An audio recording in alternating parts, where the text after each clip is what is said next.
Today I get to have a conversation with someone whose life has been shaped by discipline, resilience, the oftentimes unseen choices of hard work, and quiet strength. Greg Putnam is a former Navy SEAL, the co-founder of Little Belt Cattle Co., and a Montana rancher who swapped deployments and ballistic helmets for working cattle before most of the country is out of bed in a felt hat. He's a husband, a dad, and a man who's been through many different seasons and changes. What stands out most aren't the titles or accomplishments, but the way he lives now, with conviction, humility, and a commitment to the people and the land that he loves. We're out at the ranch today in central Montana, tucked away in the Little Belt Mountain Range, and get to have a real conversation about what it means to lead, to provide, to rebuild, and to start over fresh in Montana with his family. Welcome back to The Gold and the Grit. I'm Ann Christian, and today, as you just heard, I have a pretty cool guest on named Greg. What's up, Greg? What's up? Thank you for having me, and thank you for that very nice intro. Not sure I deserve all of those nice comments, but that is awesome. Thank you for coming out today. Absolutely. I think you've earned them. Maybe we can talk to Heidi later. Yeah, right. She'll be the one to really let us know. To get the real story. No, thank you for having us. This ranch is beautiful. Thank you. It's really cool. And earlier we got to see you guys in action, moving some cows around, doing some stuff. That's what we're ready. Yeah, we got some bulls turned out today, which is a big day here at the ranch and kind of a day we look forward to. And that'll basically like set up our calving for next year. And it takes a lot to get to this point, and it's kind of one of those phase line things. So for us here today, just from the company and for the crew, it's kind of a big one of those boxes that you check it off and feels really good to get it knocked out. That's awesome. Yeah. That's really cool. So now is their time that they get to like hang out with the girls, do their thing. Exactly. Make the babies. Exactly. All that stuff. Wow, it is a big day. It is a big day. Yeah. Yeah, and a lot goes into selecting those bulls. Specifically for genetic, traits that they bring into not only the cow herd, but also like the beef performance side, is a really important component of the operation as a whole. And so there's just a lot that goes into that. And it honestly is one of those things where it feels really good when you get them turned out, because you do feel like you kind of check the big box. That is a big box. And yeah, like you said, there's a lot of like stuff prior to that. Correct. That goes into that to figure out who's going to go where and if they're good enough for the breeding process. And so those bulls basically get kept separate for 10 months out of the year, and then they basically go to work for 2 months. And even just keeping them in their own locations, keeping them, all your counts right. And then as you guys saw today, they come in, they get sorted. We run two different types of bulls, and I'm happy to talk more about any of this, but one that's specific to our heifer development, and one that would go for our cattle program and our cow program, which also ties more into our personal beef program. And so all those bulls come in, they get sorted in those different groups, then we select specific bulls to go into other groups, and then they all get turned out, like you guys saw today. And it was 92 degrees yesterday, and so it's hot. 45 degrees today and raining and muddy. Yeah. Welcome to seasonality in Montana. That's right. I have I didn't drive my vehicle, because I rode with Josh, but I have 3 different go bags in my car, clothes, gloves, different things, bathing suit, towel. You never know what you're going to need. You never know. Yeah. Because it was just snowing in June. Yeah. Yeah. And it could probably snow today if it got cold enough. Yeah. I bet it's snowing in certain places. Yeah, up high. That's amazing. I do want to work our way back there, because I have a lot of questions for you about the cattle process, but I'd like to kind of know about you beforehand, kind of what your life was like, where you're from prior to the military. Yeah, we can talk about your career, military career, meeting your wife Heidi, having the girls, and then I really do want to know eventually how you got here, how you landed here. Sure. If that was always a dream on your heart, if you kind of always had the 10-year plan, even when you were in the teams, I do want to do a cattle company one day. I would love to know all of those things. A lot of people, I think, do too. So let's talk about them. Let's do it. Where are you from?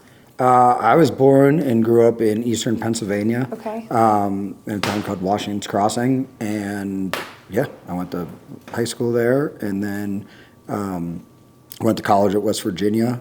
And then post-college, my cousin actually had been living in Montana. He went to University of Montana and played football there. And he's from Alaska originally. So when I was in college, and I used to go up there and stuff when I was younger, and then I worked up in Alaska over the summers. And then one summer we decided just to come to Montana and stay in Montana instead of going to Alaska. And I came out here and just really fell in love with the place. And for me, like the lower 48, Alaska's amazing, and there's some amazing parts about it. But when I first came to Montana, it was basically like similar attributes to Alaska, but in the lower 48 with a lot of other opportunities that you don't really have up there. And so I started coming out here and working when I was in school, and then moved out here when I got done school, and was here for a couple years, and then joined the Navy after being here for a little bit.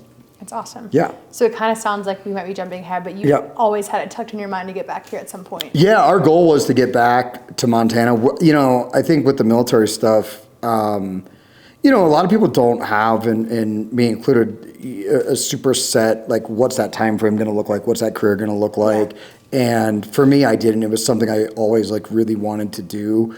I had an uncle that was a SEAL, and when I was 18, I went to his reunion that they had in Virginia Beach. And, you know, I was, like, basically about to graduate high school, and then we go down to Virginia Beach, and they had this whole SEAL, you know, like, not even a reenactment, I don't even know what you call it, but, you know, they, like, do all the SEAL stuff, right? And because my uncle had been a SEAL, we got to go to all the parties afterwards, and I'm, like, sitting there, and I'm like, this is what I want to do at some point. And and that would have been, like, right in 2000. And so obviously, like, 9/11 happened, and I think for a lot of people, like, kind of my age in that time frame, especially in the SEAL teams, that had a major impact on people's decisions as far as, like, going in to the military. And it was something I always had a lot of interest in, but I think that was, like, a big driving factor. I didn't do it for a few years, you know, after that, but you know, it kind of all worked out where I was already in college at the time, and so I wanted to finish that, and I did that, and then, you know, but it was always one of those things that just kind of stayed since that time, and something I wanted to do. And but I think with those careers, you never know how long they're going to be, or, I mean, I look back and, like, I feel like I could just as easily be doing that still as doing this, and but then things come up in life, and you know, we had I have 3 daughters, and 2 of who you met today, but, you know, we had all 3 kids while I was in the SEAL teams, and you know, and at that time, not that it's not busy at all times, but at that time, in that kind of mid 2000s, there was a lot going on, and you're just, you know, I think some people realize, but I don't think everybody realizes that, you know, you might be doing a 6-month deployment or an 8-month deployment, but the time that you're actually gone in a year is probably close to, like, 10, 11 months when you add in all the training and all the trips and all the different things, and that's not even including that deployment. That's right. So you do these cycles, and you're just, you know, you're even when you're not deployed, you are on the road a lot. And you know, as my kids started to just, you know, get a little bit older, and then you always have these times within the military where, you know, you basically have to re-sign up for a certain amount of time. So it's not like a regular job where you go like, oh, hey, I'm going to pivot to something else. You know, you're talking years at that point, and then you get to a certain point in your career where it kind of makes sense then to do, you know, a full career, which would be 20 years where you get retirement and that sort of thing. And for me, and I think for a lot of people, that 10-year mark, you know, really gives you that point of assessing kind of like where you're at, where you want to go.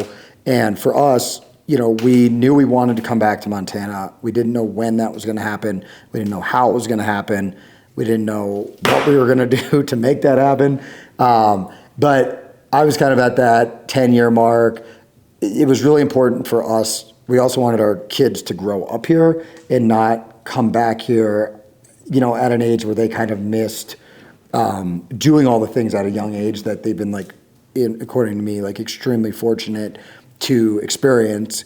And, you know, from being little kids starting here at the ranch, skiing, all the activities that, you know, people love about being out here, they really got to start doing it at a really young age, which I think has, like, a major impact about your, like, what level of skill can you Yeah. get to in those things? And I know for myself, starting different things later in life, I think all of us, especially interests that we have, it obviously is harder, but if you started out with that foundation, it has a big impact. And, when we lived here, prior to the Navy, and we weren't married at the time, but Heidi and I were talking about like watching little kids ski. And we were like, one day, like our kids are going to ski like that. And we were kind of at that point where they were at that age where if we were going to actually be able to do that, we kind of had to do it then. And so in 2017, after just under 10 years, I transitioned out of the Navy. That's awesome. Were you guys in Hawaii or Virginia Beach? Hawaii. I started out, so I went to Buds and did all the initial training in San Diego. And then I went to STV Team 1, which is in Hawaii. And then from there, I went to the East Coast, and I was on the East Coast for a number of years. And I just kind of had like a unique job when I was over there. And then I ended up at the training command, which, again, some people know this, some people don't. But within the SEAL community, there's a training component that they typically take people with a certain skill set that have recently come off of active deployments, and then they go and train like the next group of people that are going through. And so I ended up doing that for my last job in the Navy, and I was teaching combat diving, long-range shooting or sniper, and tactical ground mobility. So cool. Yeah. Were you like in Virginia Beach for the training, or were you different places doing those different things? Yeah, so we would do, we were kind of all over. We would go down for our diving stuff. We would go down to Florida for the sniper stuff. We did that in a couple different places, primarily out of Nevada. Tactical ground mobility was out of Nevada. Which is really funny. That was a skill I never thought I'd ever use again out of the Navy. And then we started doing this ranch thing, and I can't tell you how many times I've been stuck and had to use those tactical ground mobility skills to get trucks out and trailers and change tires and all that stuff. It translated well. Yeah, it to did. real life Yeah. skills. Everybody says that like SEAL skills don't transition, but some of them do. Depends on also like what you're doing for fun. Yeah, especially if you get stuck a lot. Then that too. tactical ground mobility really played out, which was actually interesting because the command I was at in Hawaii, we didn't do a lot of that because it was primarily maritime and undersea based command. So it was actually kind of cool, and I got to go and do that. I was teaching stuff, but I was also learning a lot myself just from like being within that because I hadn't had as much training on that.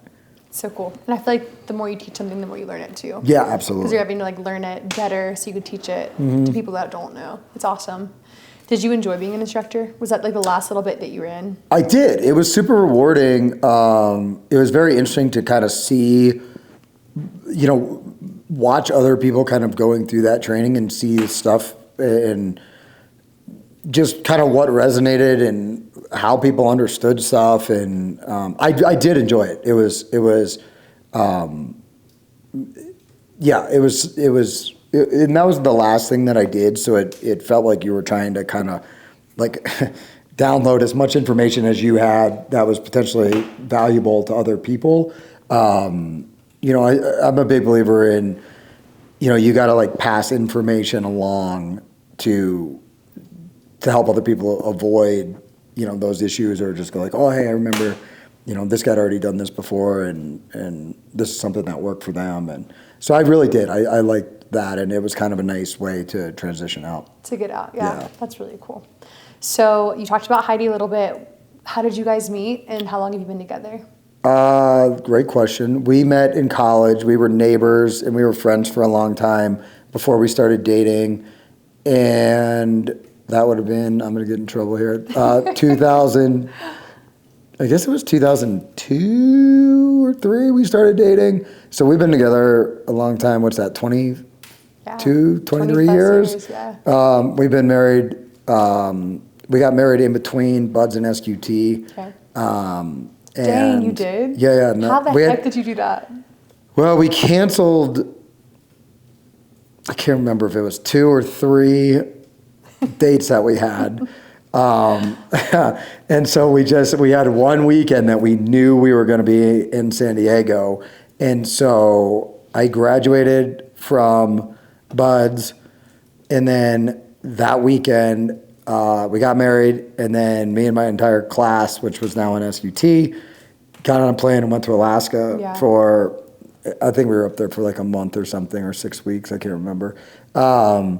And then, so How cool. But yeah, we've been together since like our initial move out here, our whole time in the Navy, all the moves, all the things, and yeah, I wouldn't be sitting here if I hadn't had such a supportive person in my life that always works really hard for me to be able to do even things that are a little off the, off the whatever. So yeah, we've been together a long time. It's incredible. She sounds like an amazing woman. She is. Yeah. I'm sure she has her own stories too, and I'm like, maybe I should have Heidi on at some point. Yeah, you should. Yeah. I bet she has some really good ones. Oh, well, it was funny because we were, just even on our honeymoon, for instance, we had this trip planned and we were going to drive. I was going to Panama City, Florida. A lot of my friends were going to Virginia Beach. And so we had this trip where we were going to go, my parents live in Arizona, so we were going to go to visit them. And then we were going to go to Austin, Texas, New Orleans, and then Panama. And so a bunch of my Navy buddies from my buds class, we had like a party for my class with all my friends and whatever. And so we were telling them what we were going to do. And they're like, oh, that sounds great. And so then we head off to Arizona, and about 2 o'clock, I get a phone call from one of my friends. He's like, we got on the road later than we expected. I think we're going to swing by your parents' house and just eat a little bit and hang out. Well, so they came there, and then they stayed the night.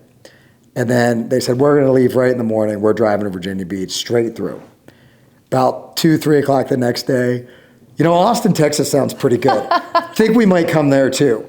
They literally came with us every single place, which made the trip amazing, but was super fun, but also just super funny because we had this whole trip planned, and then like 5 of my buddies just ended up. But that was just part of being in that community, and every one of them was single. And so every day that we would go to another place, it was like trying to wrangle where people were. Let's just say, keep it PG. Everybody didn't always make it back to their hotel rooms. Sure. And so we got quite a kick out of seeing who ended up where and where they were going to be in the next leg of the trip. But it was an amazing opportunity, like amazing time in our lives. Like we didn't have kids, but we were married, and it was some of the best people. Some of our we have friends right now in town that are friends of ours from the Navy that started out as friends that we would just go out and whatever and do stuff with and recreate and hang out and barbecue and party, whatever, and then we all started having kids at the same time, and all of our kids now are the same age, and even though they've all lived in different places, have really kind of grown up together. And that's an amazing thing about that community and the people in it. It's an incredible, the hardest part for me getting out was leaving that group of people. And I think I've said this before, but I've never been around a more like-minded group of people that are just wired so similarly, and you get spoiled by that.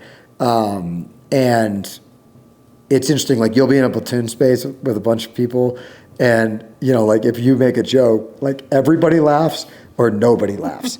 And but you have very, very, and I'm not saying everybody has the same outlook on life or political whatever, but very similar wiring when it comes to doing jobs, commitment to things. And it's a really unique, really interesting group of people. And I feel like that's where I really was kind of brought up professionally. And I'm super proud of the time that I spent in the SEAL teams. I'm super proud to come out of that community. I've watched people that I've worked with from that community go on to do amazing things. I've watched people struggle too.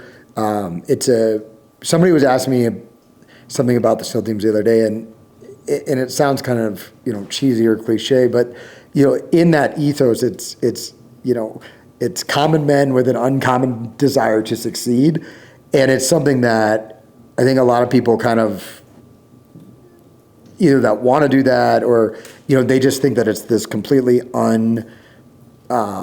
doable thing that's done by people that have all these different talents or things than they do. But in actuality, it's just a bunch of great people that really want to do that job. And that community is just like full of that. And you miss that, you know, when you're used to being around those people that are not only driven themselves, but they drive you to be better at all the different things, because it's also a community that nobody wants to be the worst person there, you know? Yeah. Yeah, different words for that. That is so good. Thank you for sharing those bits with us. Yeah.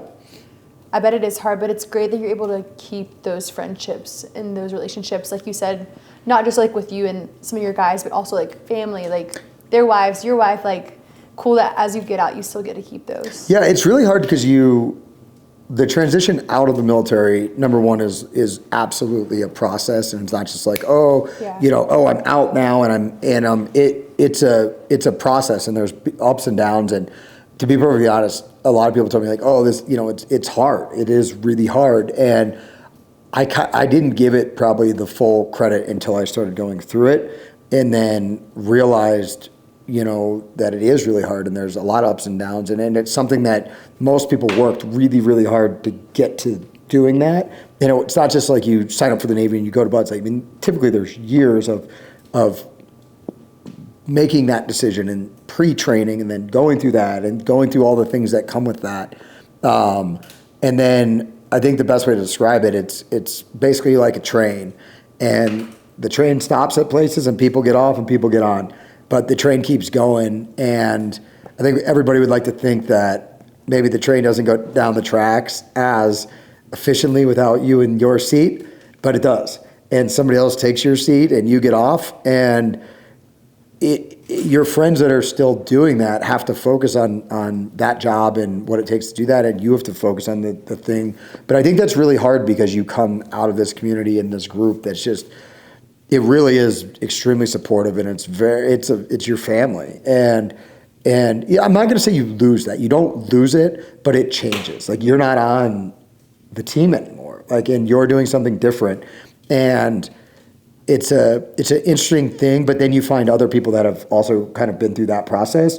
And, it's still one of those, that network that you get coming out of that organization is something that you don't lose when you get out. I think it just changes, or maybe evolves more towards other people that have gotten out or have been out, and then your friends eventually hit that point too. And there's a lot of like reconnection that happens, I think, at that time frame.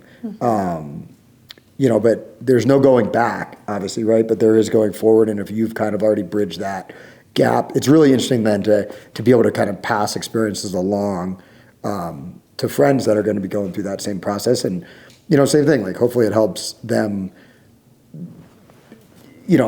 just figure that process out a little easier, because it's an interesting thing to leave something that meant that much to you, that took that much time and effort to get to. And yeah, it's definitely a process for sure. I bet, because I feel like even indirectly, it kind of becomes like a part of who you are. And I think you've done a good job of separating your identity from it. But I think a lot of times, because it, like you're saying, it takes a lot to get there. It is such an ingrained community. It's so important that you maybe naturally, and this could be with anything, something you're really good at, you naturally start to gravitate towards identifying with, well, this is who I am. This is my life. There was very little separation of this is who I am and this is what I do. Yeah. And that's, I think that there's a reason for that. I think it's important because that is kind of the level of commitment that doing that job takes. It's also a job though too that, people they're interested by it. People they think it's cool, and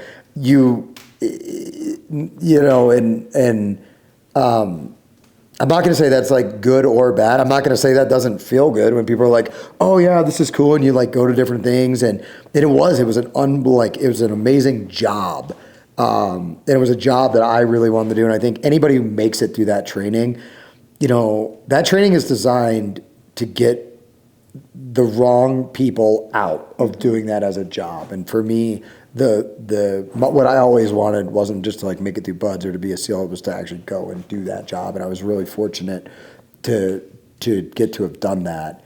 But it's an interesting thing. But that community does also set you up for success when you get out of it, because you almost lose that feeling of I can't do something, which I think is a powerful thing to lose, because it'll allow you to probably like maybe go after things that somebody that hadn't been through that process maybe would have some hesitation to do. And I think when you kind of lose that, and I would encourage people that feel that way to do whatever they can to try to lose that. But when you have something you really want to truly do, when you've made it through a process like that, you build in kind of wiring that's like, I can do kind of whatever. I just have to work at it, or whatever the case may be. And I think that's another person. Yeah, and it becomes part of your wiring after you've been kind of pushed in that, and you were successful at something that a lot of people weren't. Yeah. And I think that is like back to my point is you watch people that come out of those communities, not just the SEAL teams, but military, special operations, whatever the case may be. That is an empowering process that sets people up for success if they use it in the right way, right? And take those experiences and use those as like positive experiences to move forward into other areas. And those experiences, they might not be perfect directly, this part of this job applies directly to this, but there's so many parallels out there. And same thing, I would encourage people in the military, those parallels kind of find themselves. And for you, it was ranching in a sense. Yeah. But I would love to talk about like that transition, getting out, moving into this. Yep. How did you come about like wanting to do this job? How did you find this like particular location? And also like, did you like ever have a small identity crisis of like, hey, I was so used to doing this for so long. This was who I was. I'm used to this certain job or being around these certain people. Yeah. Like, how was that transition for you? Yeah, it is like, it's funny. I'd be like, well, not really, but it's like, it is like it feels like a massive identity crisis. Yeah. And it's weird because you come out of this process that you did all the things right to get there. Your peers basically are like, you're in the club. And then it's this weird thing because you come out of this fairly elite group and club, and then you feel like that imposter feeling is very real. And I know people that have gone into, I don't care what it is, but everybody kind of feels this, because you were so accepted into that, but you knew you were accepted because you did all the things, right? And right, you made it, so then you're in. Exactly. Yeah. And then you kind of go in. I think for me, it wasn't so much an identity crisis. It was more of like, what am I going to do next? What is the next step going to be? And how am I ever going to find something that I care enough about, or the same type of group, or the same, how am I ever going to find something that's going to kind of fill this void that that just because it takes so much to get to that. And I think that is a hard part, is kind of answering that piece, like what's next. And I don't think you're ever going to be able to replicate that in any way. And I think trying to do so would just indicate that you should have just stuck with doing that. Right. But I think there's parts of that you can replicate to a certain capacity, and they're not exactly the same. But I think that was a process that I had to work through. It wasn't so much like an identity thing, like myself. It was more of like, what am I going to do now? Yeah, how do you succeed to the same level that you were successful at before? Yeah, or how do you even exceed it, right? Like for me, I guess I always wanted the military component to be like a step on the ladder, but not the top step. And I was really fortunate about the things I got to do, but then I also knew like I was going to get out and have to do other things because, I chose to get out. I didn't retire out, and I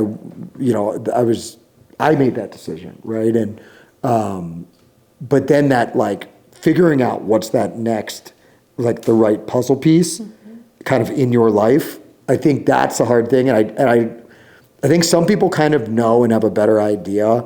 I knew we wanted to be in Montana. I didn't know what I was going to do in Montana, right? But I do, and I tell people this all the time. I'm like, I think you have to pick where you want to be or what you want to do. But it's very hard to pick both as you make that transition. So we picked where we wanted to be, and then we figured it out. It's amazing. So how did you find this area? And then how did you figure it out? Was it like something that you and Heidi talked about, or was it something you like kind of stumbled upon and you're like, hey, I think we could do this? No, it was completely, most of the stuff like I've ever done has not been, I've never once had like this laid out plan by any capacity. I don't feel like either I like shift around a lot. I've been somebody that when I want to do something, like, I don't know, I go out and I do it. And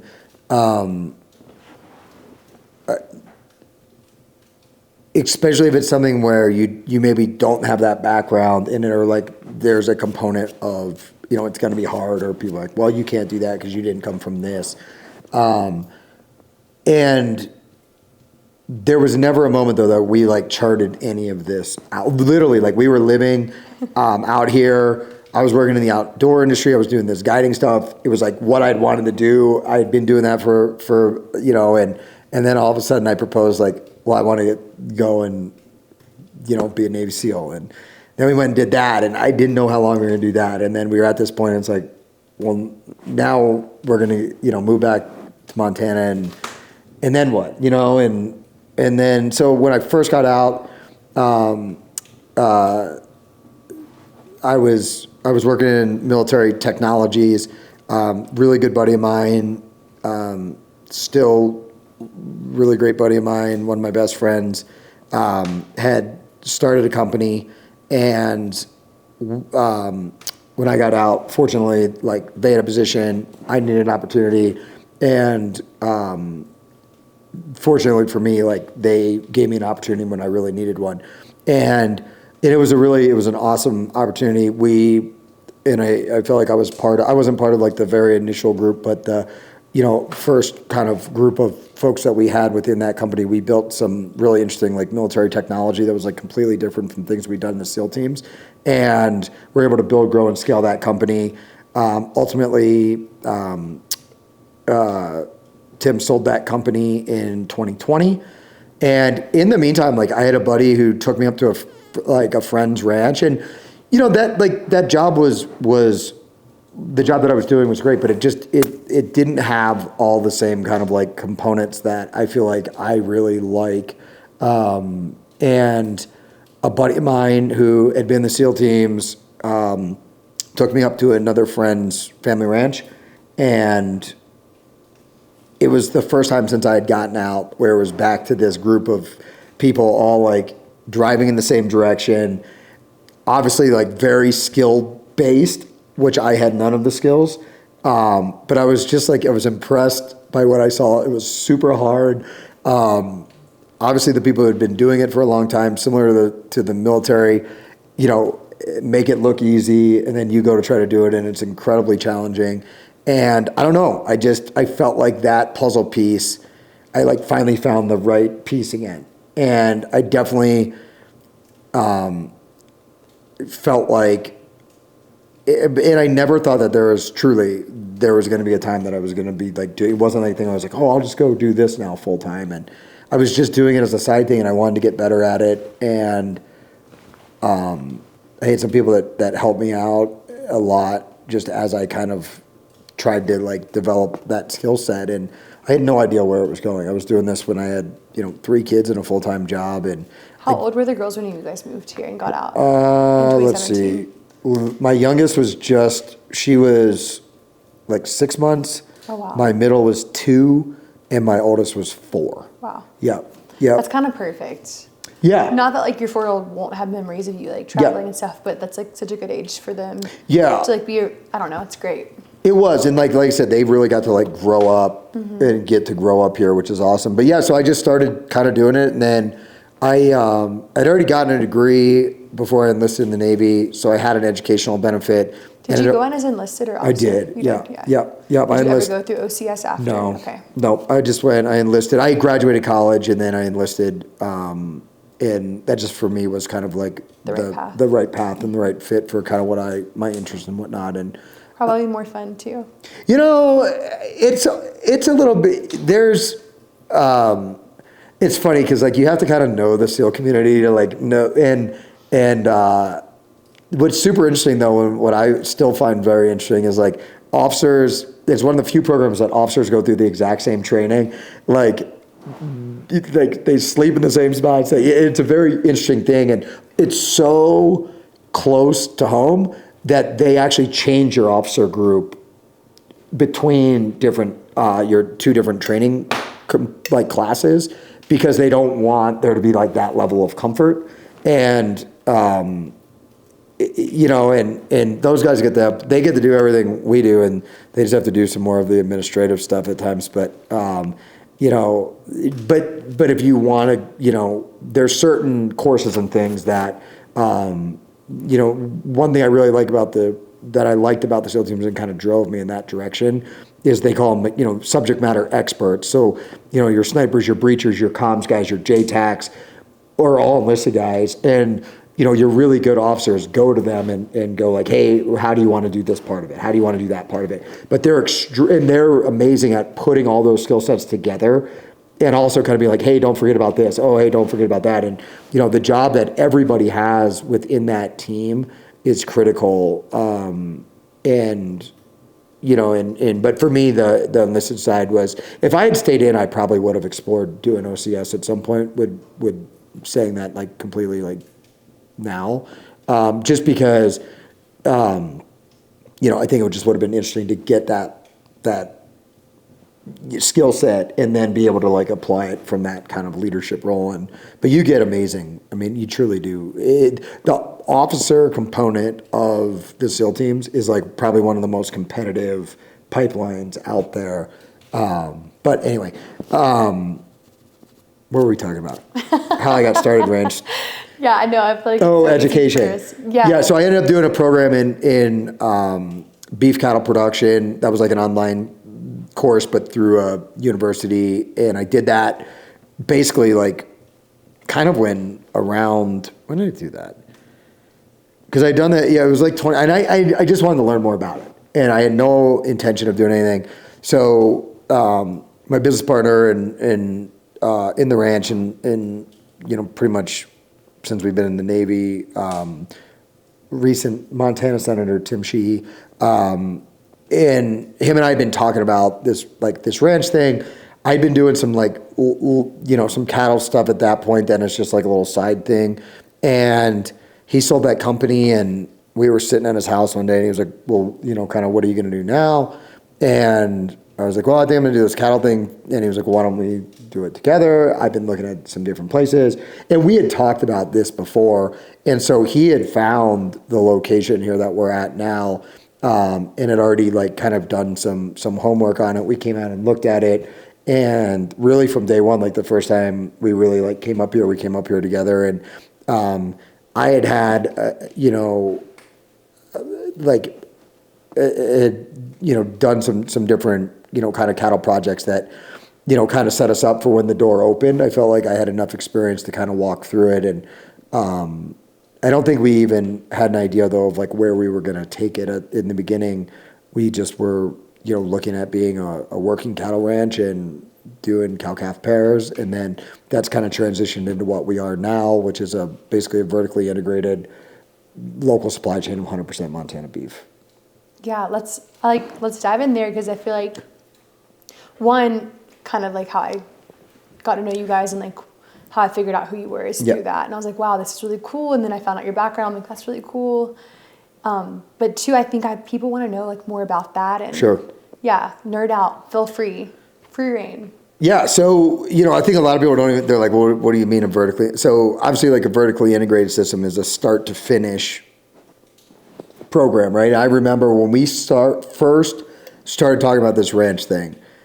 Tim and I and another business partner of ours who's a multi-generational ranch family plus is probably one of the smartest people within the cattle production space as a whole.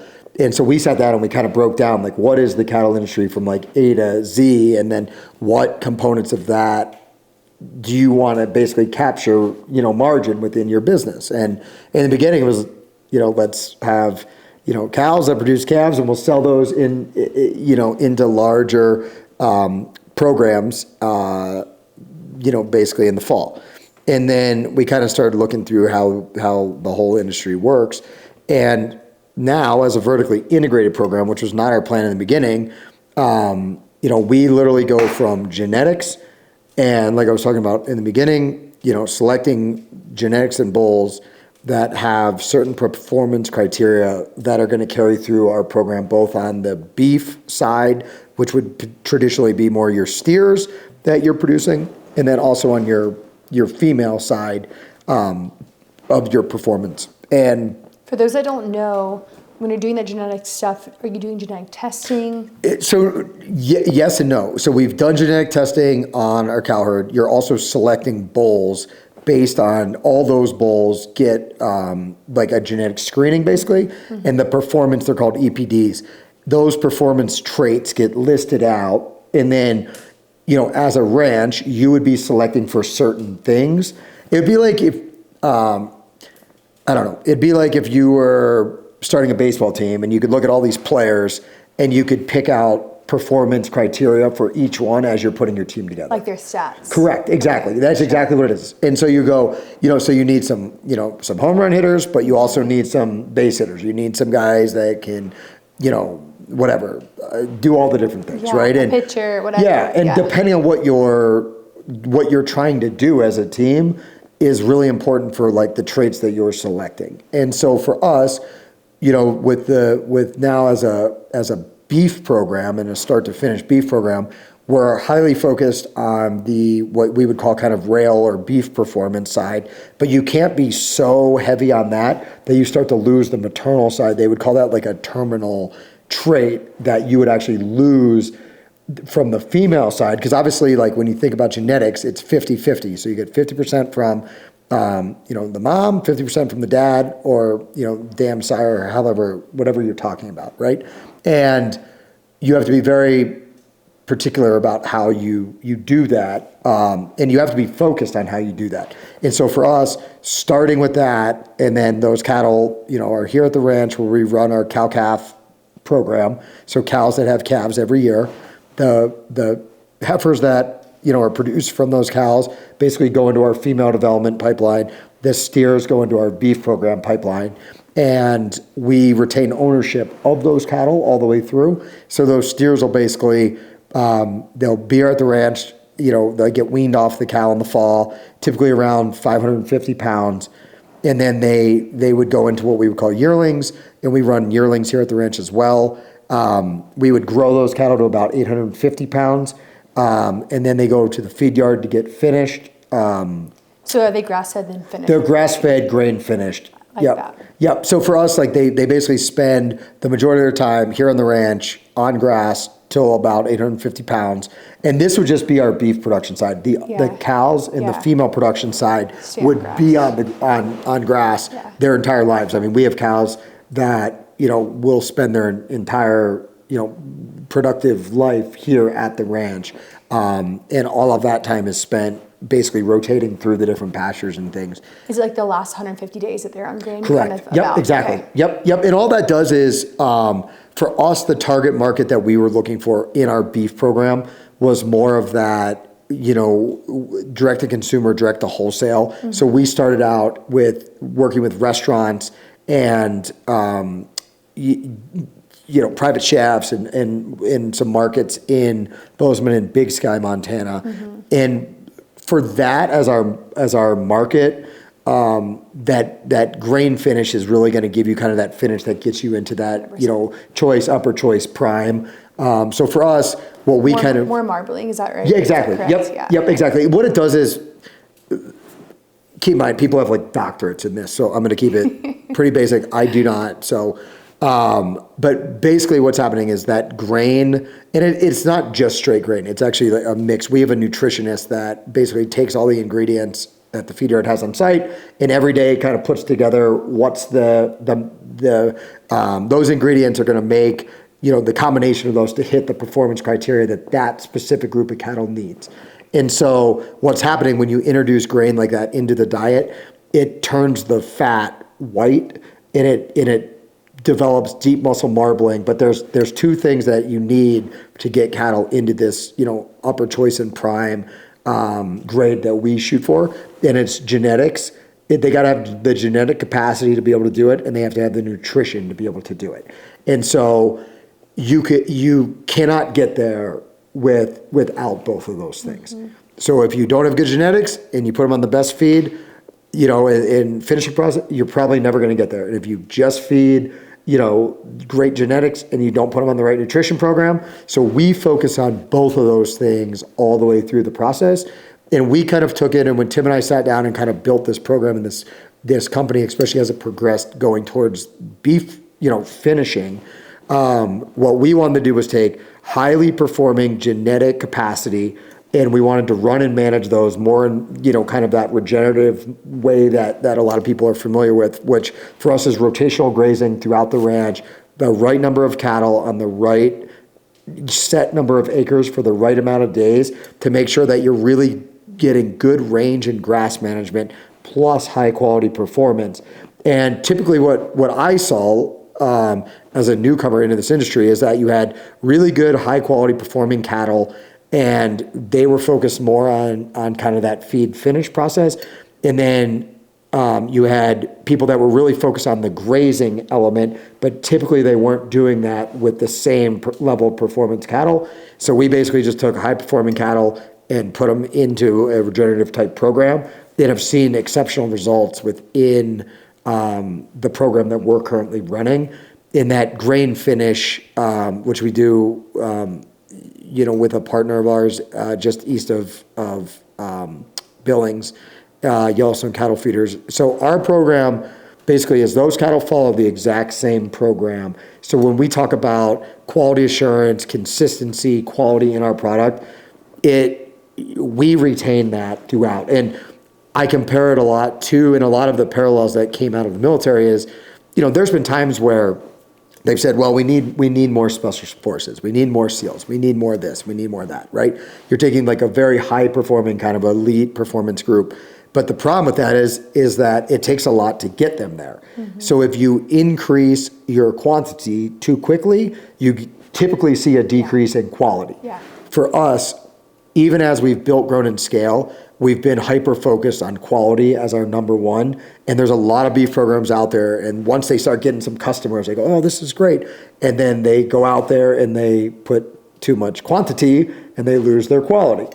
And or they never started with the quality. And, it's an interesting thing now because people have access now to more like local grown type programs, which is amazing. But not all programs are created equally. Not all programs are honest about what and how they get, the label on that finished product. And we've been like extremely open, extremely transparent. And frankly, as like newcomers to this business, as we've learned and built this from a, cow-calf operation to introducing yearlings to now finishing cattle to processing and distributing, one thing that we have always held extremely important is like honesty in who we are, what we do, and how we do it. Mm-hmm. And then transparency in what that program looks like, but also quality first from the care of those animals here at the ranch. And again, the quality assurance, because we retain ownership in those cattle, we dictate what that looks like. Mm-hmm. But that also builds in consistency because, they're not going to multiple feed yards. They're not coming out of multiple programs. Right. I mean, we are like small batch, single source, whatever you want to call it.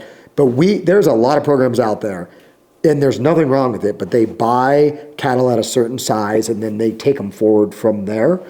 And you don't have the full control then of what, some people do, but the majority of them, like the cattle business in the United States is not based around knowing exactly who and where those cattle come from. If you buy beef that says Little Bell Cattle Company next to it, we know exactly who and where that came from. That's right. Because it came from us. And building that like connectivity back to people's food is something that's been like extremely important to Tim and I. And the other thing is that's been extremely important to Tim and I, and that we've done, is keeping agricultural acres in agriculture. We have put, from the ranch that we put together, which used to be 3 separate properties, one of which was truly in agriculture, 2 of which were not really. We put those back in. We've added additional acres and put it, because I'm a firm believer, Tim's a firm believer in, food security is national security. How do acres get replaced that come out of food production and go into recreation or go into all these different things that we're seeing, a lot across the West? And there's you're competing against, different types of buyers, recreational buyers, there's nonprofits, but as each of those acres leave, how do we retain and maintain food production in America, which is a huge, I don't even know, I'd like to say luxury. It's not even a luxury, but it's a major component of what makes this country so great and so strong, is the food production and the food producers that allow us to basically do that internally. And it's a massive thing. If you look at countries across the planet, they don't have the same ability to produce food like we do in America. Right. But how do we do that with like an increase in population, decrease in food producers, decrease in food producer acres, competition now from all these things that don't produce the same quality of food as we're all accustomed to? And if you really look and care about nutrient-dense, high-quality food, you're not getting that from fake meats. You're not getting that from all these monocropped things that, if you've ever had the good fortune of working with a nutritionist or human performance people, the number one thing they tell you to avoid is highly processed foods. Yeah. It doesn't get any more highly processed than these fake meats and these different things that they're trying to convince people with, millions, if not billions of dollars of marketing unhealthy garbage to people, where in actuality, people should be taking a hard look at high nutrient-dense, high-quality foods that come from producers they know, and they've never had easier access to that now, through internet, local food. And that doesn't mean, all communities have that to some capacity. And I think there's a big push now, and I think you're seeing that within the consumer space. People want to know who and where their food comes from. That's right. And we've built, that was a big thing for us. And we did not have a plan to go into this until COVID hit, and we started seeing, why can't you find beef on the shelves even in Montana? And, a lot of people in Montana had freezers full of, wild game that they had hunted, or, they knew a local rancher that they could get a half a beef from or a full beef from. And we started thinking, like, how do you do that on a larger scale, but still keep like your quality and consistency in that product? Wow. And that's kind of how we started and landed on, sorry, long answer, but I warned you I can go long on these. But there's a lot to it, too. That was incredible. Like, I knew what I knew about you guys because I had done my research, but that was like even better and even more in depth than I think a lot of us knew, but also like just made me feel really good about supporting you guys before I even connected with you. I'm like, whenever I go to Primal. Thank you, yeah. But like my freezer is full of elk, yep, which is a huge blessing. Like I'm so thankful for that. But I love steak and I love eating beef. And so, knowing that it is local, maybe you already want to support it, but like just your vision and how you got started, how you educated yourself, the fact that it is all here, besides the feedlot, but you know exactly where it is and they're just your cows. And we were partners in starting that feed yard. But you're there. Yeah, exactly. It's not sourced out to all these random places that you have no idea what you're feeding them. They have their own dietitian. No, they really do. And they have their own vet staff, and like it's incredible. And you have professional cows. Like not a professional athlete, but you have professional cows. And what's really interesting to me is like it's amazing. Agriculture as a whole, but beef production is an extremely complex business. And when you see the phase lines of beef production in America to feed America, it makes perfect sense of why that is set up the way that it is. But in setting that system up to be, as efficient as possible, we've lost the kind of that traceability that I think a lot of consumers now want. Right. And for us, like, it's very important to provide that, not only that traceability, but that transparency. So in similar to, if you shoot an elk, right, and you're sharing that with friends and family, there's a connective piece. Like, you remember who you were there with and how that went. That's right. And we can't give the exact same feeling, but we want to give people more of that connective component back so they can feel good about like who and where that came from. And for us, I feel the same way about our beef as I did about and do about if I hunted something, or we were joking in the beginning, but it's kind of true.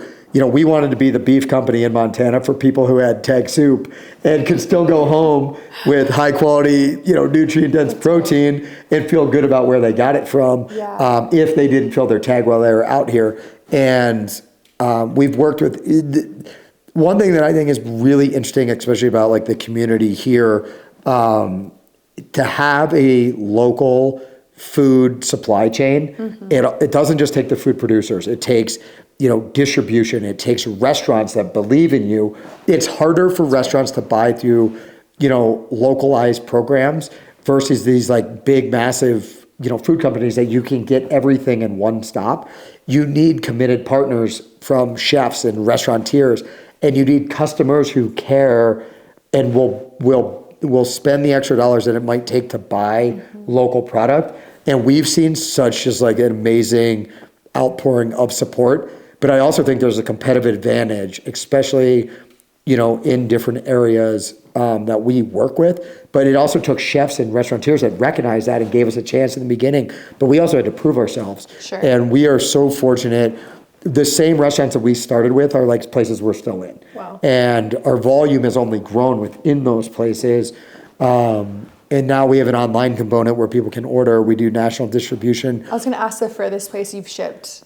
We've pretty much shipped everywhere at this point. Is it nationwide only? Yeah, we do. Yeah, I mean, but we've shipped to Hawaii. We've shipped to Alaska. I want to say we've shipped to pretty much every state at this point. And we have a great distribution partner, that Crowd Cow, that was set up to be able to distribute for companies like ours, where being in Montana, it's extremely advantageous to produce super high quality beef, not super advantageous to ship, efficiently and cost effectively throughout the country. So we partnered with a company that does that. And it's been amazing to be able to, as people have come to Montana, got to see our product, maybe experience our product at one of the restaurants we work with, and then went back to wherever they were from, were able now to order and go, direct to their door. I'm really proud of like the program that we've built.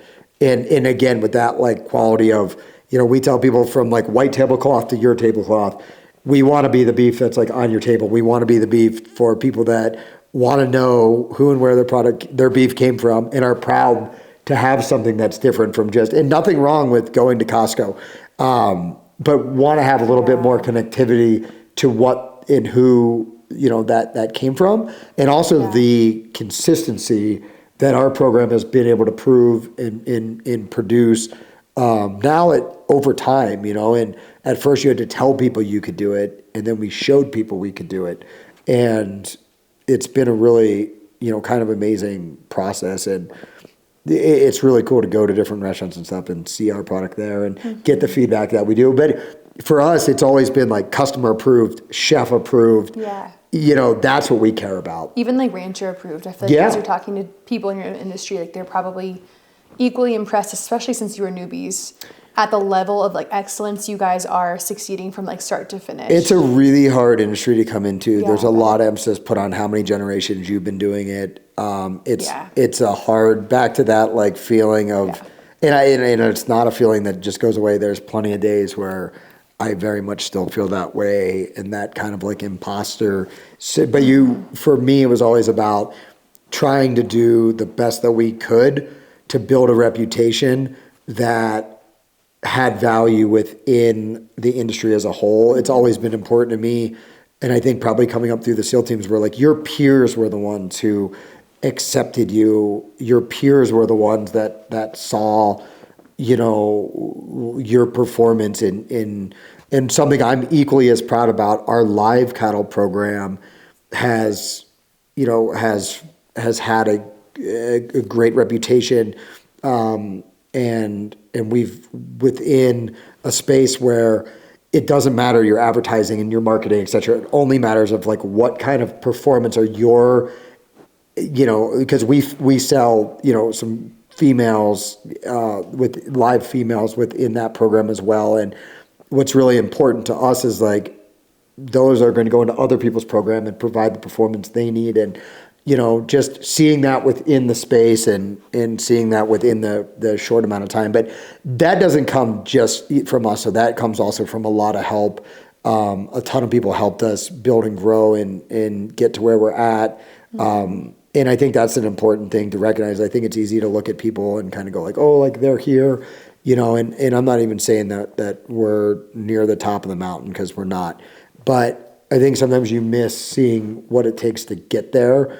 And I can't tell you how many people have helped guide us and support us. And but it's not an easy industry to come into, and a lot of that comes down to the fact that it's a heavily skilled. There's so much complexity and skill that goes into this. There's times where it feels overwhelming that if you didn't grow up doing it your whole life, like how do you even develop that level of skill set? And I think like anything, you have to care enough. I tell people all the time, like you get out of it what you put into it, and you have to put an awful lot into this to get out of it ultimately like what we have. And a big thing is we want to put back into this, I want to see other veterans go into this space. But if I feel very fortunate about the opportunity that I've been given. And I tell people that, we work with from these different veteran nonprofits or different veterans that we've helped. Your job is to keep the door open for somebody else. And I think for us, it's been important to us to, I'm very fortunate, and Tim's very fortunate to have had the opportunities that we've had that have got us here. And we feel very strongly about helping other people, especially veterans, enter this space, because we just saw so much positivity and just like parallels within that. But all it takes is one bad person to shut the door and it's locked behind them. And I tell people all the time, it's like, it's your job to keep these opportunities, because agriculture as a whole, ranching, beef production, is a industry that has opportunity for the right people. Yeah. And the military is a group of people that has people who need an opportunity desperately. And I'm not saying that in a bad way, but you have a group of people that are coming out of this thing that is tough to come out of. They want the right thing. They want purpose. They want to do something that's challenging. They wanted all the things. And this industry has it, and it has opportunity. But just like everything else, it has to be for the right people. And all it takes is a couple bad apples to like ruin that for other people. And those doors are never opening again. And we've tried very hard to like show. When I got out of the Navy, nobody ever once said to me like, what would be a great industry to look at? Agriculture. You should look at it. Like I was fortunate enough. And we, have tried to be good advocates of what this industry has to offer. And that's not just in ranching. I mean, there's corporate jobs, there's all sorts of jobs. Sure. I think this is an amazing industry of people. It's like an extremely patriotic group of people, but it's also a group, just like the military provides defense, the ag industry provides the food supply, which is a huge component of the national defense of this country when you really think about it. And we've worked like really hard, but if we don't do a good job, like how do we keep the door open for other people? So good. I genuinely feel like there's like a million other questions I could ask you about this, but I'm like, if we don't move on right now, Josh is going to come over here. Josh is going to slap me in the face. All these things though, like the complexity piece of just ag as a whole, or, the military or the SEAL or whatever it is, like all of those things, just there's such levels of complexity of just like what it takes to not only get into them, but then also, try to be good at them and build a skill set and maintain a skill set, so. be successful in that Yeah. field. Yeah. It's cool to hear you talk about the similarities and the differences and like not just the community, but like getting there and then also excelling there. Because even just learning what I just learned about what y'all do, it's so different than things. Because you were saying something about transparency. That is like, I would say majority of my friends and I all care about the who and the what and the details behind it now. It's not just like looking at the label to see the ingredients. It's figuring out where did that come from? Where did they source that from? That stuff matters to us. Yep. And so I even remember I got reached out to by a brand about colostrum. My first message back to them was, sure, I'm interested, but I need to know, where do you get your colostrum from? Sure. Where are the cows? Well, no, I'm not interested. Different ranches, can you tell me anything about their genetics? Can you tell me what they're eating? Sure. No, we actually... Or what's like the quality and care that goes into those animals? Correct. Or even like looking at fish oil. Yep. Like figuring out, are those fish farmed? Like, where are they at? Like, the quality matters to us more than the quantity. And like, we want to know what's behind the label. And I think consumers now can find that out. Correct. Much easier than they used to be. And I think that's a major thing, with our business, which is really interesting, is the beef side of the house. The way that basically gets marketed, gets put in front of customers, prospective customers, et cetera, is extremely different than the live cattle side. Mm-hmm. And it's like two completely different strategies, and one would work for that one, but not for the other, and vice versa. And we've had to almost, our marketing and advertising strategy, which really pertains more to the beef company, but also to our company as a whole, and in trying to make that successful, has been now this addition of a marketing and advertising thing. And Heidi, my wife, does that for us, and we do it, kind of together and shared. But people care about that now, right? And what you say on those different platforms or within that advertising, it should be truthful and it should be accurate. And I think you can only do it so long before it's discovered that it isn't, mm-hmm. right? And I love doing these because there's a big customer education component where, like, I don't have to go on there and talk poorly about anybody.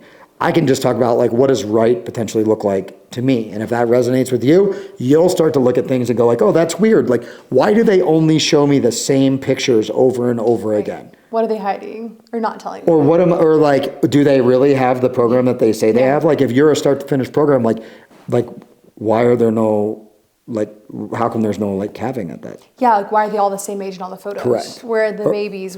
Yeah, or how come I don't see seasonality to their program, right? And there's nothing wrong with those. Just be honest about what you do. Sure. Right? Like, just be honest about how that, and there's a lot of I think there's people out there, and I get it, but there is a lot of marketing gimmicks, especially within the beef world. For sure. There's a lot of things people tell you, and it's just not true. And I think the more you get educated within that, and the more you learn about, and again, like, I think there's a place, for the majority of those programs. Like, grass-fed, grass-finished programs have a major place within the market for the people that's what they want. Grass-fed, grain-finished has a major place in the market for what they want. And there's overlap there. There's people that like to do both. There's certain people that don't want grain-finished, and there's certain people that don't want grass-finished.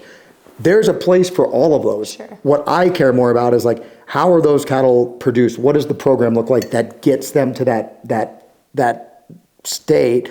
And there's amazing grass. I went out and visited with a friend of mine. I was in California a couple months ago. Stemple Creek Ranch, his grass-fed program out there. Incredible what they've done. Incredible. Like, and it's amazing how they've built a business, a multifaceted business. And when I was talking to the owner of that business, like, there's zero conflict there at all because they grass finish, which works amazing for the market that they're playing to. And we're grain finished, which works amazing to the market we want to play to. And there are so many people out there that are doing it amazing. Like, you can find those places without having to get, I think people don't even realize how much, and nothing, again, like, you should just know. There's a lot of online distribution companies that all they sell is imported beef. Well, like if that's what you want, then great. But if you think you're getting like American raised beef, which you have more access to now than ever before, you're not through a lot of those. Right. And it's easy to find that out, but you have to also ask, right? And That's right. There's amazing natural programs out there that, you can find those. There's organic programs. But knowing what that actually means, labeling in this country is like extremely gray. And I think, again, like you can find that information out if you want to know it. Yeah. Just gotta be curious. Yeah. And you have to listen to podcasts and you have to read about stuff and educate yourself. Yeah. I love talking about this stuff though, because it allows then people to make the right decisions for them. Right. And that might not be us. And I tell people all the time, a prerequisite for being a Little Belt Cattle Company fan is not hating everybody else. That's good. It's finding the right fits for like what you want, right? And that's and again, like people I talk about that I think are doing it well, like we don't get anything out of that. I just think they're doing a great job, and I'm like, oh, this is cool. Like, look at what they've done, and how do they do that? Oh, what is their market like? Oh, how's our market slightly different? And then how do we do the best job to like appeal to the people that like the product that we do? Yeah. This gift segment is sponsored by Wrangler. Wrangler has been a symbol of the American West since 1947, known for their timeless style, outfitting cowboys and cowgirls, and staying grounded in what matters. Thank you, Wrangler. Well, it's interesting stuff, and it's important to today's conversation with food. Well, there's just so much complexity to it where like there's never a short answer. And it's not just because I can talk about it a lot, but that's one of the side effects. If you come out of, at least for me, if you come out of STV Team 1 and you had to sit quietly underwater by yourself for that long, like you can yap because you've had to sit alone and quiet for a long time. I can't imagine. That's the submarines, right? Yeah, it's the mini I'm not very familiar, but that sounds crazy. Yeah, we won't get into that. Sorry, that's it's not packaged. No, you're fine. I didn't think that you were the kind of guy. Do you want me to like? About. No, you can. I already opened it to make sure it was yours. All right, good. Yeah. All right. Oh, nice Wrangler. Yeah, just like a simple little pearl snap. Amazing. Yeah. Thank you. Tan. New jeans. Can always use these. Cowboy cut. Cowboy cut. That's your correct size. That's it. Okay, sweet. You got it. Just making sure. Heck yeah. Thank you so much. Thank you to Wrangler. And Wrangler's been an amazing partner, actually. They've come out here, and my good buddy Chris Douglas, who does a lot of work with them, has brought them out, and they've been like a big supporter since the beginning, especially on like Memorial Day, Veterans Day. Like if they have stuff like that, they've featured us a number of times. And I think it's amazing when you see companies within those spaces also supporting other companies that are also in that same space. And especially for us when we were like brand new and just getting started out. I mean, we're starting podcasts and things where you get support from somebody like them. It's huge. It's pretty amazing, and it's been awesome. I was excited for you, and you said that, and as you we've gotten so many no's. Yeah. And I've gotten so many non-responses. Sure. And I'm not absolutely no hate to local brands that have said no or not responded, because again, emails are so annoying, and people probably miss them or think they're spam and just don't read them. So I don't hold anything against those brands, but a lot of times. But you appreciate like I always tell people this. It's like those sorts of things, especially when you're starting out, they have different value at different times. When you're like a brand new company, or somebody buys your product, or a restaurant gives you a chance, that chance or that sale or that partner at that time can just have so much value because you don't have them all at that point. And it's not that they lose their value, it's just different. Yeah. Yeah. Like, you appreciate it more. You do. And it's amazing when those companies, and they are taking a risk because it's an unproven thing. And I think that also puts pressure on all of us, back to that, like leaving the door open to where then they want to do it with other people because your stuff's successful. But it's amazing when you see people in that space, in whether it's the Western space, the ranch space, but I mean, it's amazing what that company, and it's amazing too where they do support Well, I feel that way about you coming on because I am a nobody here. And like you were saying about starting over in a new place as you are the newbie. My dad's been in Montana a bit, but like I'm not a fifth gen. Sure. I've rode horses my whole life, but I'm not a cowgirl. Sure. I don't call myself one. When people say that, like lovingly or jokingly, I'm like, hey, actually, like I'm not. Like I can ride horses. Sure. It's a very different word. It does not mean the same thing in Montana. And so, yeah, long story short, I like really appreciated you being like, yeah, sure, I'll come on. Like, Absolutely. Ran into Greg. You were headed to San Diego. I don't remember where I was headed, but on the airplane, and I was like, hey, aren't you the little butt guy? Yeah. You're like, hey, yeah, what's up? And I'm like, I'm AC. Would you come on my podcast? And he was really kind to be like, yeah, of course. Absolutely. Yeah. No, it was funny because we visited there quick, and yeah, I was on my way. Back to kind of what I was saying is one thing that's been really amazing to me as when I transitioned out of the Navy, but also like watching my buddies progress.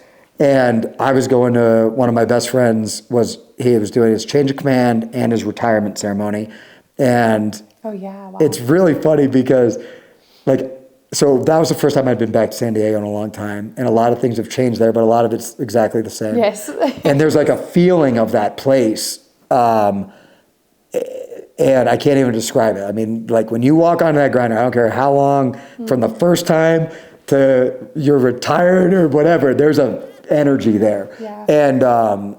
And so I was sitting at a table with one of my best friends who had an unbelievable career in the Navy.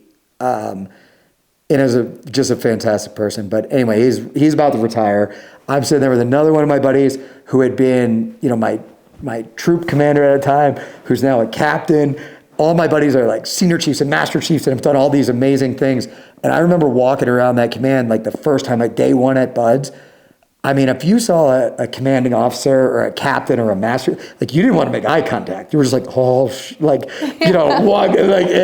and now all my friends, and all the guys that I worked with, and I'm honestly like, it sounds like old to say, but I'm like so proud of like what all of them have gone on to do that have stayed in the military. And I'm proud of all my friends who have gotten out too and have gone and done like awesome things. But it was really cool to sit there and see where, your peer group is now. And it's amazing then to also see, kids hitting the surf that don't want to look at your friends in the eyes because, they're wearing some sort of rank that they might not even know what that is yet, That's so cool. Yeah. What a cool, like, full circle moment for you too. Like going back to the guys you were in Buds with that are now, like you said, the ones you were scared of before. It's amazing when I look at what my friends in my friend group, in my like Buds group has like been through and done. And you look at like, not that the awards matter, but like you look at like the awards on like some of your friends and you look at the like, the operations they were part of and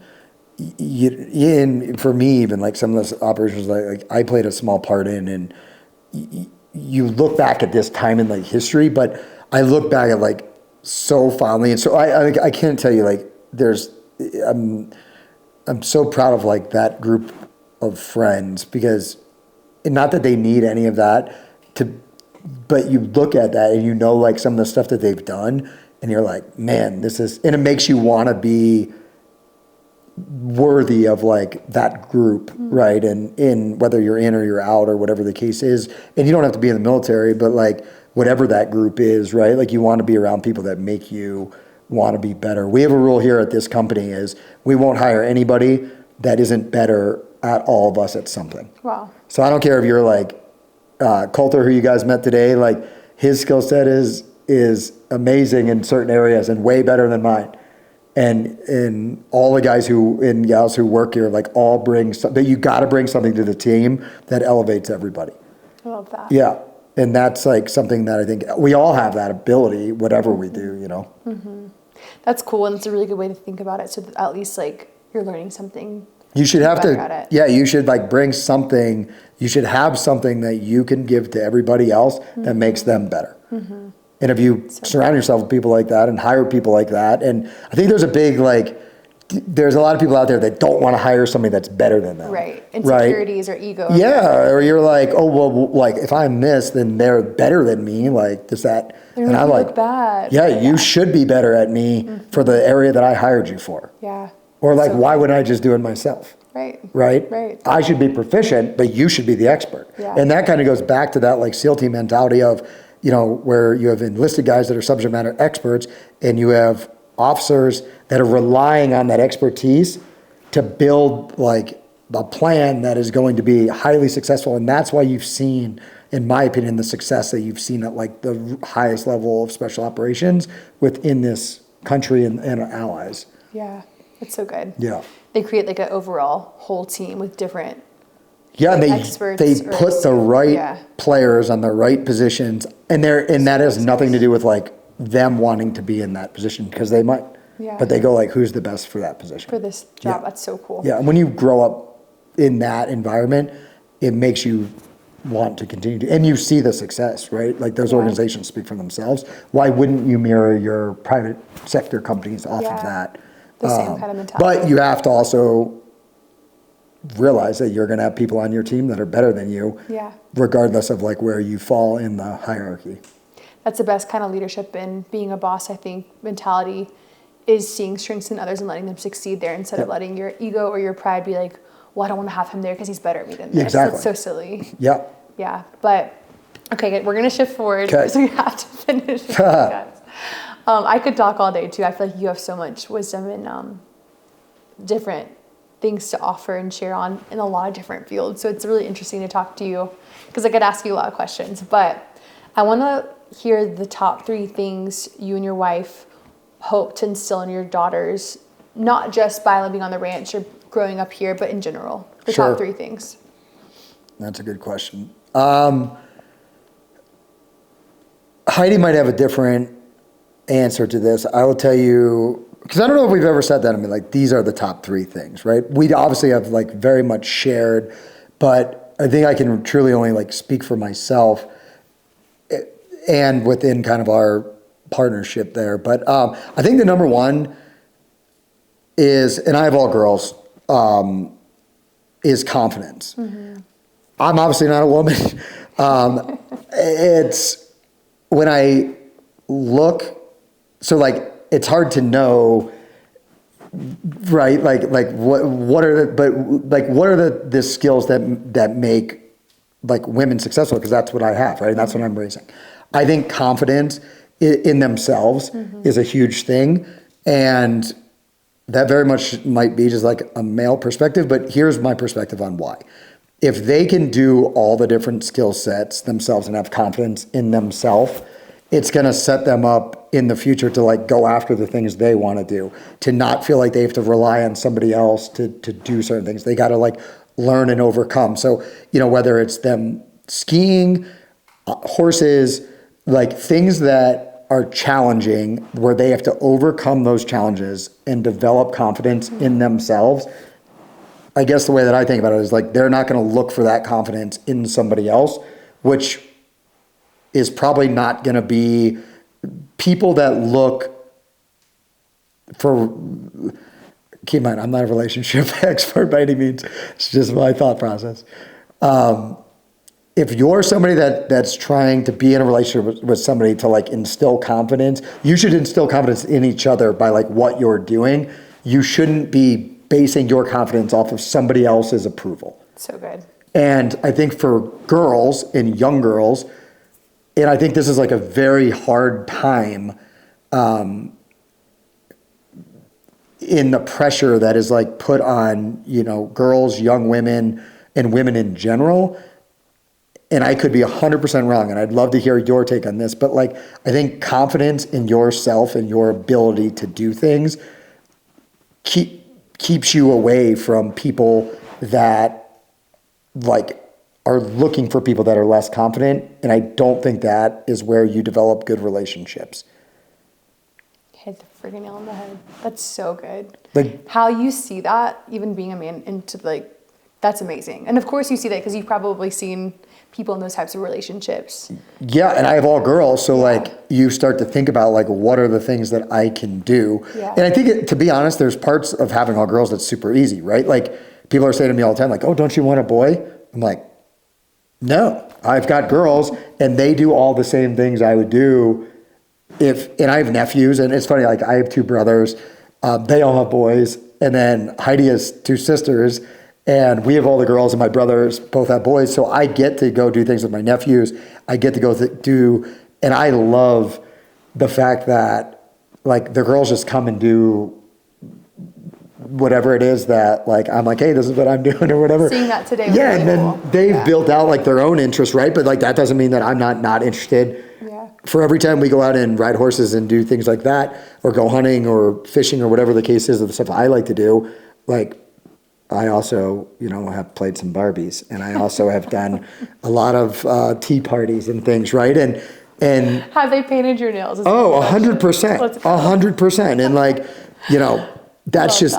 That.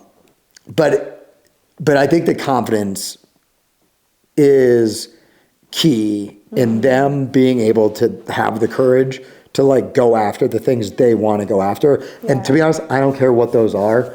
I just want them to, whatever that is, I want to instill in them like the ability to identify what their goals are, build like a path to getting there, and then go and do it or try your best to do it. And that's probably like 3 things in that. But obviously within that space, I mean, if I had to give 3, I think being like a caring human being is super important. I think being here at the ranch, my kids have experienced things that like I think will help them be resilient in the future. I mean, they understand that things are born, things die. You could put in all the time and effort, and it doesn't always go your way. I guess I will tie this in.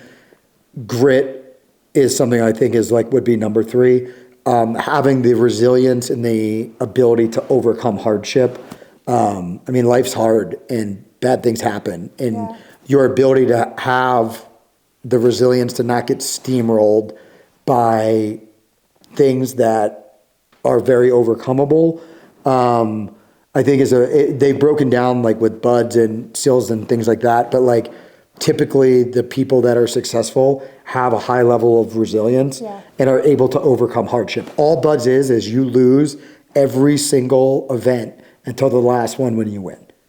And your ability to overcome that and keep going, because if you keep going, you will get somewhere. It might not be exactly where you thought you were going to go, but like you will get somewhere. And I really, really, really hope that if I could leave my kids with 3 things, it would be confidence, they'd be caring human beings and care about, themselves, other people, and the things that they can control, and have grit and resilience to overcome and do all the things that they want to do and have a positive impact, like as a human. Dude, that made me cry. I don't know why. I think it's just healing as a woman to hear a guy with 3 daughters be so sensitive and notice those types of things. Maybe in other women, like growing up noticing other things, but like obviously you have an incredible wife that you've learned those things from too, but it's beautiful how intentional you've been to say like, these are the things that I really hope to see in them, and like I'm going to do my best as a dad to like cultivate within their hearts, their lives. You guys have given them a place to learn resiliency and see life and death on the ranch. And I grew up on a farm without any brothers. Yeah. I think we talked about this at the airport, 1 sister. Yeah.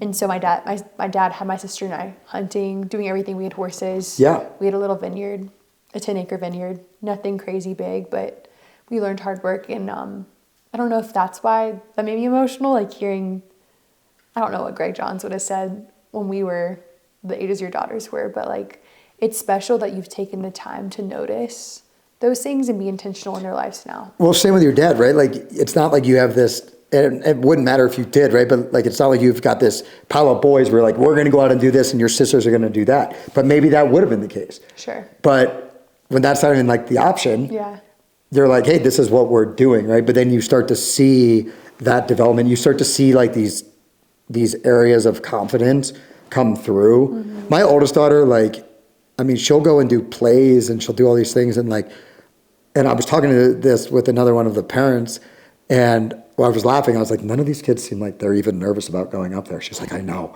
I'm so nervous like for them, but they're like drawing. But that particular mom, like their family's just interesting in like the different things that they've done. And their family has like a lot of resilience and grit but you see that confidence in like other areas. But you do, my wife and I have talked about it, and you do think about it. You're like, how do you set kids up for success? Yeah. Especially like in a world now where, you know, there's a lot of hard things that like I didn't deal with as a kid. Mm-hmm. And they have to have confidence mm-hmm. in themselves, and they have to have resilience, and they have to have grit, and they have to have a family network where they can like get away from that stuff. Yeah. Right. And I do, like, I think it's hard on kids today. You know, I think it goes both ways, boys, girls, whatever.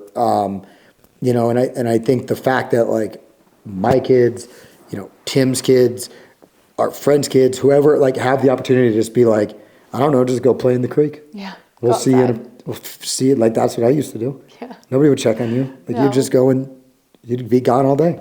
My sister and I were talking about how my mom would send us, we had like a big man-made pond in our front pasture, and how we would just go outside and like hop on our horses bareback, thank God they're good horses. Yeah. Or go swim in the pond, and I'm like, dude, no one ever checked on us. Like, how did we not drown? But that made you like have to build self-resilience. Yeah. And if something happened, right, like you have to rely on the people and it teaches you like what kind of people do you want to be around. Yeah. And I've watched the kids that my, you know, kids gravitate towards, mm-hmm. and there's similarities there in, and I think that is something but you also have to be like mindful as a parent of the impact that you're having, right? And like, what kind of kids are you wanting to raise, and how are you what can you give them, right? And like, you don't need it.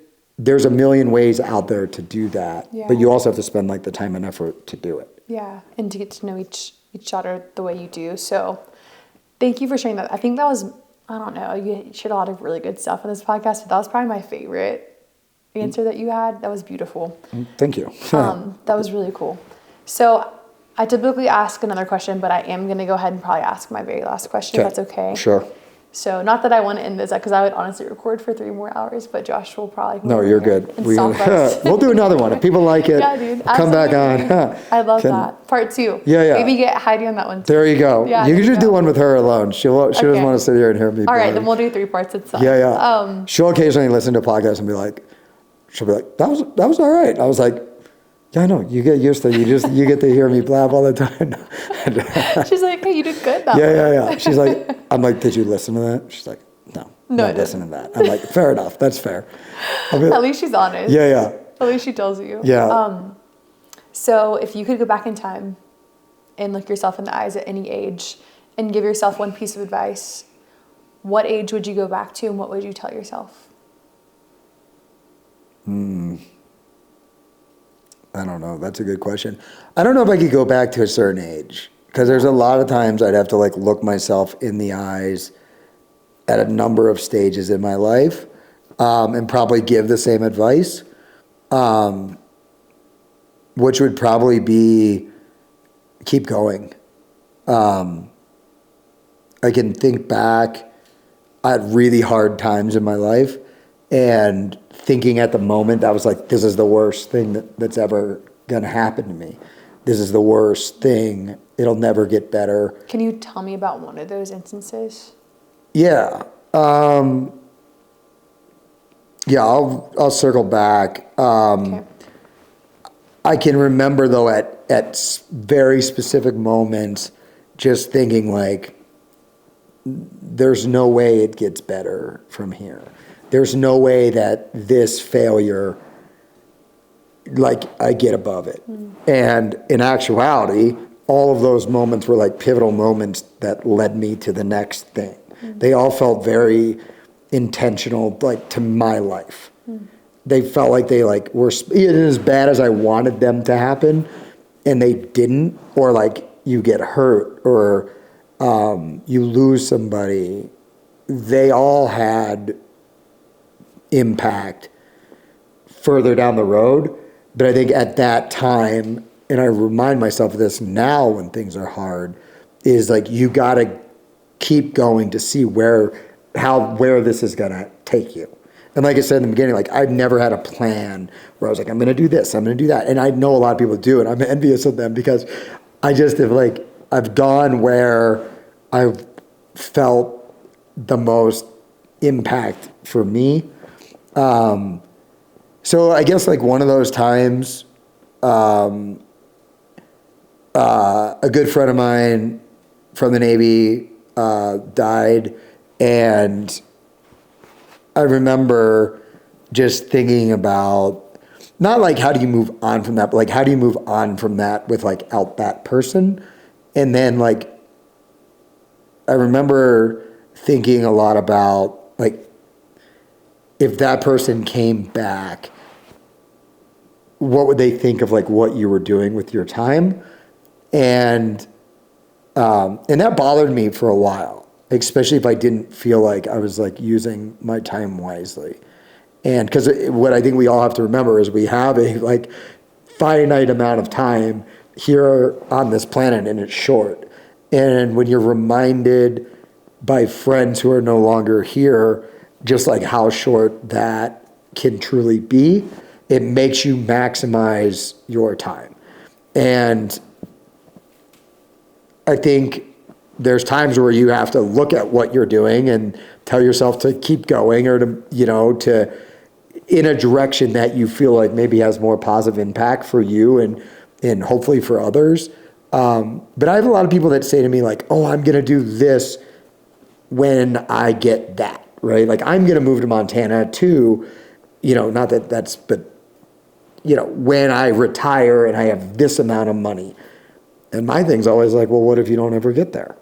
Like, why wouldn't you just do it now?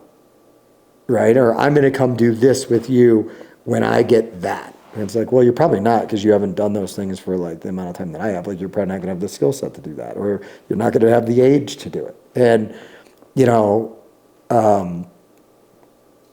not that that's like, I don't want to get like super deep into it because I'll probably start crying, but thinking of some of those things and how you use those as like positive, but like at that time there seemed like there was no positivity to it. There seemed like there was just nothing but like loss there. And but then like as you get further from it, you think about all the like positive things that you want to do on behalf of those people, because like they don't have the time to do it anymore. And I think that's how you can take some of those things that are like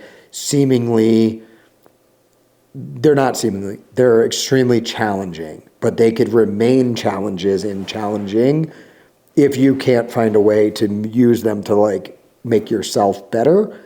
And that's not easy to do, but I think you have to kind of dig deep and think about and give it time enough away from it to start to see some like those things. Because I know myself, like I wouldn't be sitting here right now if for every good thing that happens to you, you can't say like those are the only things that got me here, right? The bad things that happened to us too also help get us here. You can't look at where you are and say like it was only the things I liked that my parents did, right? But not the things I didn't like that got me here. And I think that is something that you have to remember. And it's something I learned, honestly, like in buds. It's like somebody told me once, forget about what you just did. Don't worry about what's coming up and focus on what's in front of you, and you'll be just fine. It's not that you're able to forget about those things, but it's also like, how do you then utilize those experiences to help get you through the moment that you're in, and also like move you forward in the direction you want to go. And I think that's important, because if you get too wrapped up into like how hard that thing is right this second, you don't give it enough time to lead you into the direction it's supposed to. Wow. That was really, really good and honestly resonated in a lot of different ways with me. So thank you. I was like, the other question I was going to ask you had to do with like your hardest time in your life. So thank you for naturally touching on that, because I think maybe a lot of people listening to this right now that are like fascinated by you and your story, or like wanting to do something that you've done in the past, whether it's ranching or the military career, or maybe they have, or they've done either of those things. Like, I know for sure if I resonated, they are absolutely resonating. And also hearing a man share about like, hey, this was a really difficult time, I need to tell myself to keep going. Like, that's really freaking important. Like, guys don't hear that enough. Well, I'll tell you right now, like, I could have answered that question like 100 different ways. Like, every one of us has challenges, right? And they're all different, and they all feel like they're very, like, they are personal to us, but they feel extremely like, I'm the only one, right? But like, I mean, from injuries to losses to things not going your way to all these different things, right? And like, those are the things though that ultimately like make you like who you are, and they're part of your story. And like, some of them are embarrassing, and so you don't react the way that you wish you had, and but sometimes you do. And sometimes, you know, and for every one of those, like, you could tell a great, but it's always none of, you know, it doesn't happen. I don't think maybe there's a few people, I don't know many of them, where it just like, it all comes together for them easily, you know? And it's that working through stuff, that overcoming stuff, and admitting it is hard. And like, it sucks when it doesn't go your way. And it sucks when you really truly gave it like everything you had and you still came up short. And that's hard. And it's hard to figure out then, like, how do you take those broken pieces and like, then that might have to be in another direction, right? But like, that could be the thing that gives you the drive to then go and do that next thing and try not to have that happen again. And it might happen again. And like, there's this really interesting book that I read lately that this guy has this just an interesting perspective. And his whole thing was, I wasn't worried about like what was going to happen. I was worried about how I was going to react to what happened. Because if you think about it, like, we can control our reaction, right? But we can't control the outcome. And I've had to work really hard with myself on like not worrying about where is it all going. Like, what is the final outcome going to be of the thing? I just have to worry about like what I control, and that's like my effort into it. And like, it might not go where I want it to, but it might. And if I can look back and say like, hey, I gave it everything possible, and it still didn't go my way, or if it did, like, that makes me feel like then like it was supposed to or not, right? But then if it's not, it's like, okay, then what is this supposed to move me towards?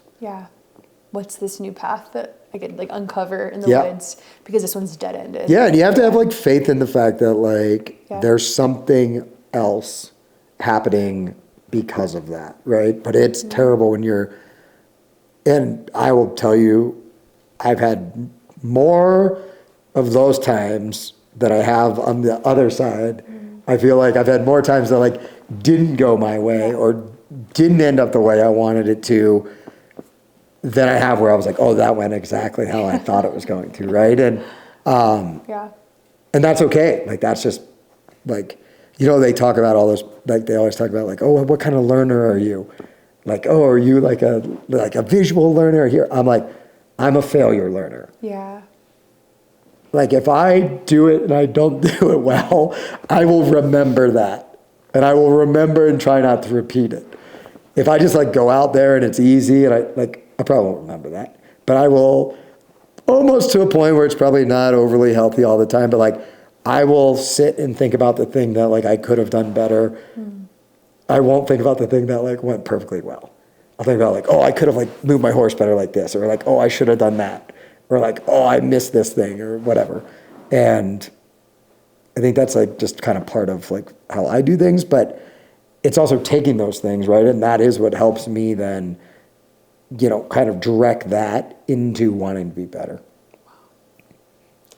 That was so good. That like did kind of answer a lot of the other questions that I had. So thank you so Yeah. much for your time today, for letting us hang out with you earlier, for letting us like take a quick peek into your everyday life. And your girls were so much fun, and seeing how great they were today makes a lot of sense after talking to you as well. And I'm sure will even make more sense once I get to meet Heidi. But yeah, your place is beautiful. Thank you. I have even more respect and appreciation for your brand now, hearing the backstory and seeing more of a detailed view of why you do things the way you do and how you do them. And I'm probably not going to shut up about your brand now to other people. Well, thank you. I appreciate that.